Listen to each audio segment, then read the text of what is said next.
After months of speculation, it's finally here. The NFL Draft begins on Thursday night, 7 p.m. Central on NFL Network. Now, Mitch, you look at the Kansas City Chiefs, that number 28 pick. We know inside of the building, it's treated like government secrets. There's no information getting out. So you look outside with some of the mock drafts, what some of the experts are thinking. Right now, there's a consensus. They think Chiefs are going to cornerback the player most often linked to them, Miami's Artie Burns. What do you like about his game? Well, I wouldn't mind it if they pick Artie Burns. Track athlete, really, accomplished track athlete. He's been great off the field with some challenges, but he has ball skills. We saw what Marcus Peters did to change the 2015 season.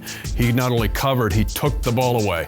And I could see Artie Burns being that kind of a player. A couple other players, Ohio State's Eli Apple, Houston's William Jackson, also being linked. Those guys have in common, along with Artie Burns, they're at least 6 feet tall. You want those long, athletic guys in Bob Sutton's defense. But, bitch, we go to the defensive line, position that John Dorsey at the Combine called the deepest position in this draft. One of the most intriguing players, I guess you could say. Ole Miss's Robert Nkemdiche. What do you like about his game? Well, Nkemdiche had the issues at the Sugar Bowl. Those are documented. You can't ignore those. However, when you see what this franchise, the Chiefs, have done with guys like Bailey and Jay Howard and Dontari Poe, the flexibility, can play inside or outside and impact the line of scrimmage. Nkemdiche can do that. When he plays at a high level, big things happen.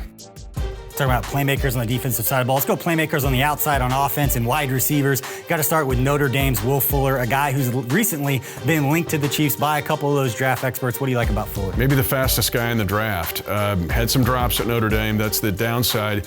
But the Chiefs continue to look for a player who can take the top end of a defense, speed and run by people. If that happens, then you open things up for Macklin and Kelsey and everybody else on the offense. Guy averages over 20 yards per reception last season. He's a playmaker, 29 touchdowns the last 2 seasons. Switch to another position. I want to talk about edge rushers. Some people think maybe the best player in this draft is Noah Spence. Spent some time at Ohio State, was at Eastern Kentucky last year. What do you like about Spence? Well, you talked about intrigue with players. This might be the most interesting player of the entire draft. Was great at Ohio State early in his career, dominant there. Again, some documented off-the-field problems. The Big Ten kicked him out of the league, basically. He goes to Eastern Kentucky. But again, versatility in the 3-4 defense. You want to look for a Justin Houston clone. Can he play the edge against the run? Can he rush the passer? And can he dominate both the first and second level of the defense? Spence has that ability. There you have it. Voice of the Chiefs, Mitch Holthus. A lot to be excited about tomorrow night. Again, whether you're here at the draft party or whether you're at home watching the draft. Thursday night, 7 o'clock Central Time on NFL Network. Happy Draft Day, Chiefs Kingdom.